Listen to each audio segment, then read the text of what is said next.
For me, coming face to face with all the diversity has been a gift.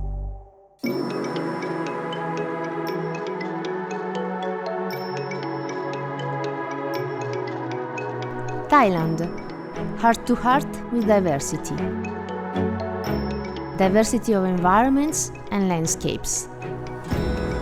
Diversity of ethnicities and abilities. Social diversity. Diversity of cultures, traditions and religions.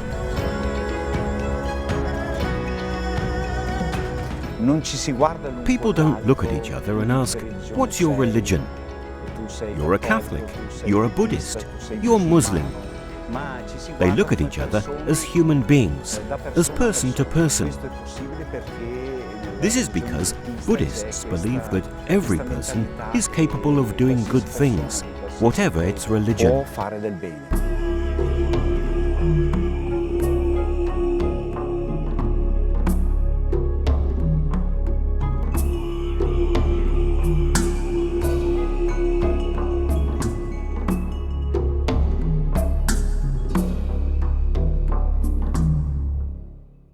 Thailand is home to two contrasting realities. There is a very poor one, and next to this, we can see a very wealthy and glittery reality. How can they coexist? Yes, there is a dual reality. The world of the rich, where people are wealthy and have a privileged lifestyle, and a fairly large group of poor and abandoned people who have been left to fend for themselves. These are people who don't have the financial means to get by and obtain medical treatment. There are still some very poor areas, so we started providing this type of assistance and help in the most isolated and remote villages.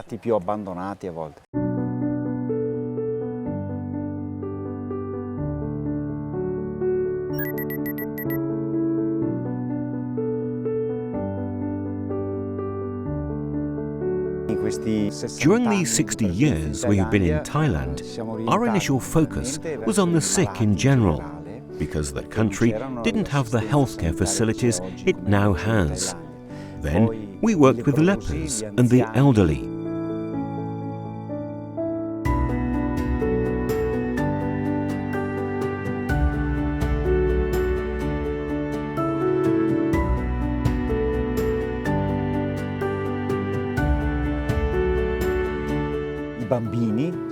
Children. This is another area we saw was required and are now involved in to help these boys and girls. Many of them are orphans or have parents who are in prison for several reasons, such as drugs. So, over the years, the scope of what we do has really developed and grown.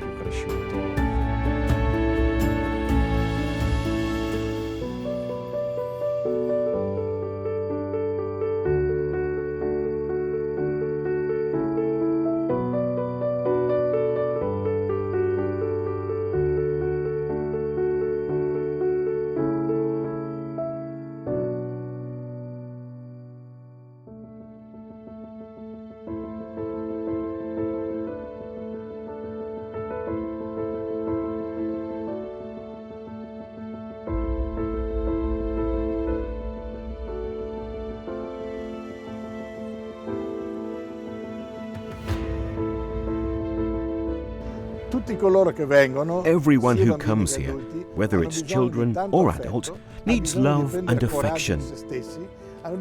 They need to start believing in themselves again.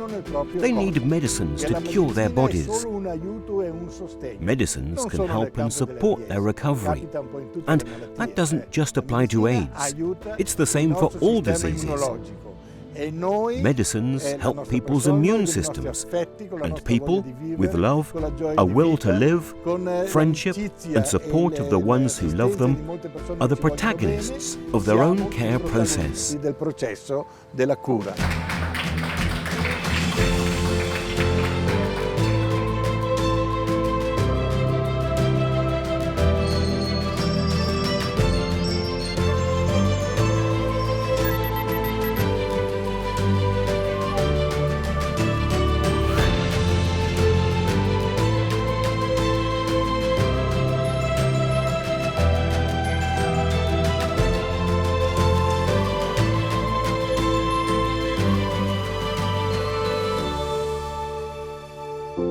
I come here to come into Durchsenderung to die.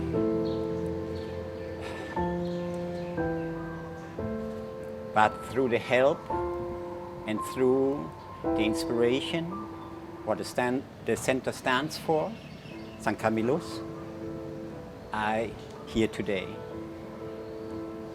The reason I'm here today is I had a wish to wear the white uniform with the red cross. When I arrived here, I was paralyzed from here to right down to my feet. So I could only move my hands, and I was only 30 kilo by that time. But I was in peace with myself. Everything was fine. It was not a question of do I survive or something. It was just I need to gain strength. How I do that? So I used my instinct to survive, to gain strength. And I cleaned the bed, I helped the patient to change their pampers, I emptied the bin. I did everything what is in the PCU, palliative care unit, important to help a patient. But that time, I was not patient anymore. I was helping a patient and I gained back my strength. If you help others in need of help and you're strong enough to help, immediately it kicks in, you're healing yourself. And there's no doubt in my mind this happened to me.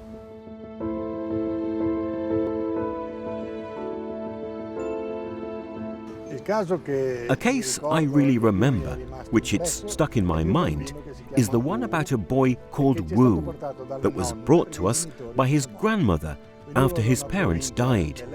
He was from a province in the east of Thailand and was a tiny, skinny and scared boy.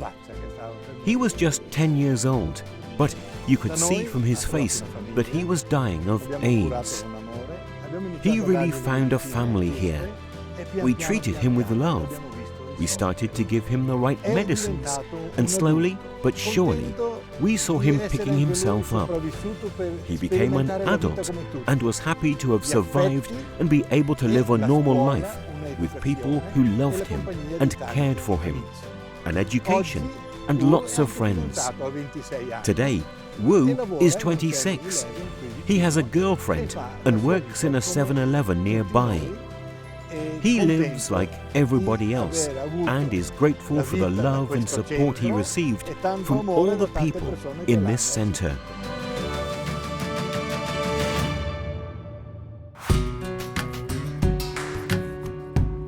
From Bangkok to Chiang Rai, we are in the north of Thailand, near the border with Cambodia and Laos.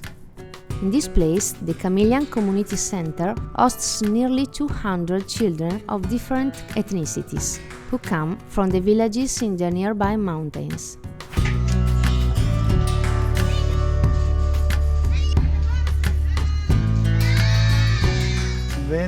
We came here initially for the lepers, but we decided to work also with children from minority groups.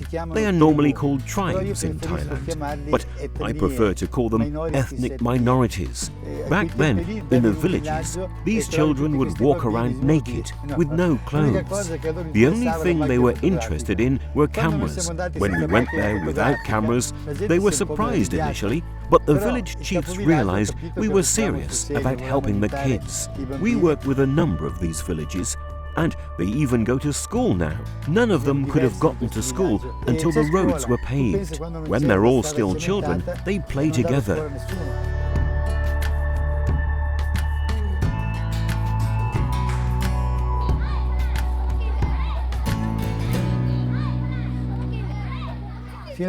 Disabled kids with able-bodied kids, or in terms of relationships between the various ethnic groups, an Akha with a Lahu or Hmong, there is never any problem. When they grow up, some rivalries can emerge, but I think things are improving, because if someone has a job, an education, and has lived in the same hostel during secondary schools, that makes it easier.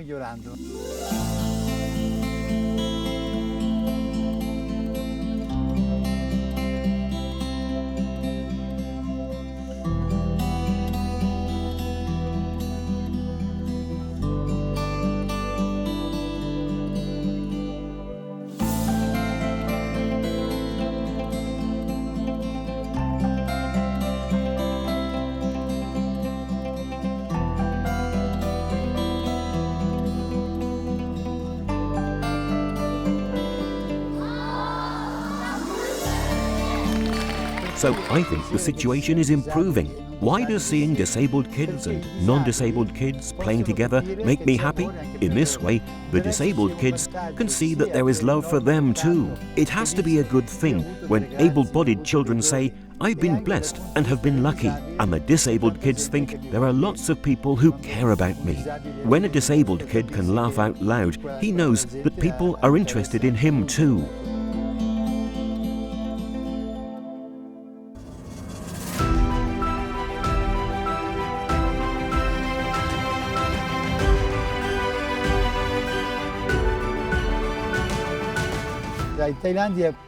In Thailand, people really appreciate if you respect them.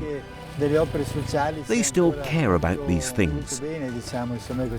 And when we talk about individuals in these villages, that applies even more. When you come here on Sunday and spend 10 minutes saying hello to everyone.